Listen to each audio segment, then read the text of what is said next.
Hello my friends, how are you. दोस्तों, आज जो है वो ETF में एक नई इन्वेस्टमेंट मैंने की है। और देखिए किस तरह से मैं अपना इन्वेस्टमेंट को आगे बढ़ाता जा रहा हूँ। तकरीबन जो है वो 52,701 रुपये की अभी इन्वेस्टमेंट जो है वो हो चुकी है।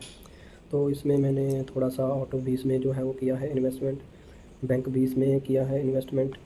बैंक 20 में थोड़ा सा जो मेरा एवरेज प्राइस अभी नीचे आ गया है, 486 पर मैंने ख़रीदा है। और 483 पे अभी जो है वो चल रहा है, यानी इसमें भी मेरा जो है वो -3% चल रहा है। अभी ब्रेकडाउन में जाके थोड़ा सा देखते हैं। ये थोड़ा सा नेटवर्क में इशू बता रहा है, बाद में देख लेंगे क्या सिस्टम है इसमें। तो CDSL में मैंने किया है। CDSL में जो है वो एक स्टॉक इसका ख़रीदा है। कोल इंडिया जो है वो 11% पे जो है वो अप है। CPSE ETF जो है वो 14% का रिटर्न अभी दे रहा है। इसमें हम सोमवार को तो मार्केट बंद रहेगा, तो मार्केट में हम बुक करेंगे मे बी मंडे ट्यूसडे को। तो सिल्वर में मैंने थोड़ा सा किया है और गोल्ड भी जो है वो लिया है। HDFC सिल्वर में भी हमें 4% का प्रॉफिट जो है वो चल रहा है। हिंद कॉपर में हमें जो है वो 4% ये अप है। ICICI B22 5% अप है। तो IRDA के मैंने स्टॉक एक ख़रीदा है और IRFC में भी इन्वेस्टमेंट मैंने की हुई है। ITBs में मैंने थोड़ी सी ज़्यादा क्वांटिटी उठाई है, हैवी क्वांटिटी जो मैंने उठाई हुई है। तो 36 रुपये 90 पैसे इसका एवरेज प्राइस आ गया है। मफांग में भी मुझे तकरीबन जो है वो 5% के ऊपर ही मिल रहा है। तो MOMO में भी जो है वो 11% का चल रहा है प्रॉफिट। और मून 100 में मुझे 2.28% का प्रॉफिट जो है वो आ रहा है।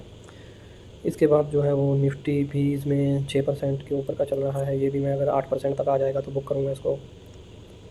तो NTPC में अभी 2.70 का चल रहा है। एक PFC में इन्वेस्टेड है मेरा 1,000 रुपया, और PNB में 15% का है। PSU बैंक भी इसमें ज़्यादा इन्वेस्टमेंट है, तो ये 7% से ऊपर दे रहा है। RECLT इसमें भी मैंने एक स्टॉक ख़रीदा है, 8% चल रहा है। RVNL इसमें थोड़ी सी 928 की इन्वेस्टमेंट है, इसमें मेरा 176 का प्राइस चल रहा है। तो सेल में भी मैंने एक स्टॉक ख़रीदा है, सिल्वर भी इसमें भी प्रॉफिट चल रहा है, और जोमेटो में लगभग 18% का प्रॉफिट चल रहा है। तो इस प्रकार से आप देखेंगे कि टोटल जो इन्वेस्टमेंट है हमारी वो 52,701 रुपये की जो है वो हो चुकी है। और अभी करंट वैल्यू इसकी 55,293 रुपये 37 पैसे है। तो इसी तरह से हम धीरे धीरे अपनी इन्वेस्टमेंट जो है वो ऐड करते जाएंगे, आगे बढ़ाते जाएंगे इसको। तो मैं स्टॉक्स भी थोड़े बहुत खरीदता हूँ, लेकिन उसमें कम ही पैसा मैं डालता हूँ, उतना पैसा मैं डालता नहीं हूँ। क्योंकि स्टॉक्स में ऐसा है कि थोड़ा सा हमें रहता है दिक्कत के स्टॉक्स कभी ऊपर बढ़ जाता है, कभी घट जाता है, ज़्यादा हिलता डुलता है। इसीलिए मेरी इतनी इन्वेस्टमेंट उसमें रहती नहीं है।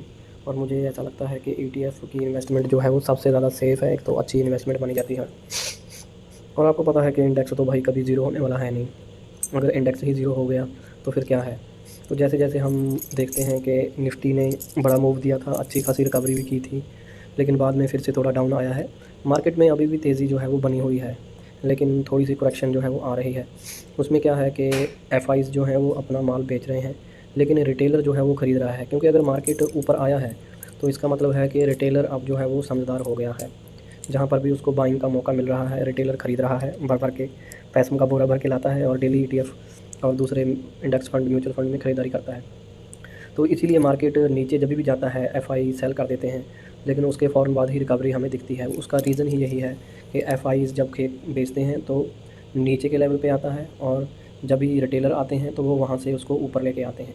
वरना आप देखिए कि इतनी शार्प रिकवरी जो आई है वो कैसे आ गई, एकदम तीर जैसी रिकवरी आई है। और ठीक है, निफ्टी थोड़ा सा नीचे क्लोज़ किया, लेकिन फिर भी एक शार्प रिकवरी आई है। तो रिटेलर के पास ताकत है अभी। अभी रिटेलर के पास असली पैसा है, क्योंकि रिटेलर ही अब असली पैसा जो है वो लगा रहा है।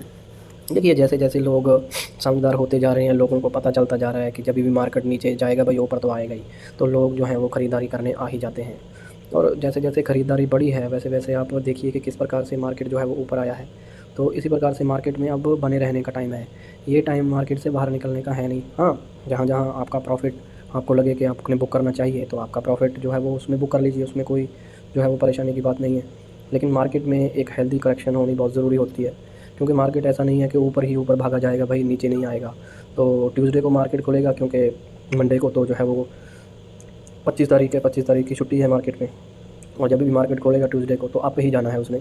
मे भी शुरू में थोड़ी बहुत सेलिंग आए, लेकिन जहाँ तक मुझे उम्मीद है कि मार्केट अप ही जाएगा, मार्केट नीचे आने वाला है नहीं। और बैंक निफ्टी जो है वो मुझे ऐसा लगता है कि 50,000 को वो टच करने वाला है इस वीक के एंड तक।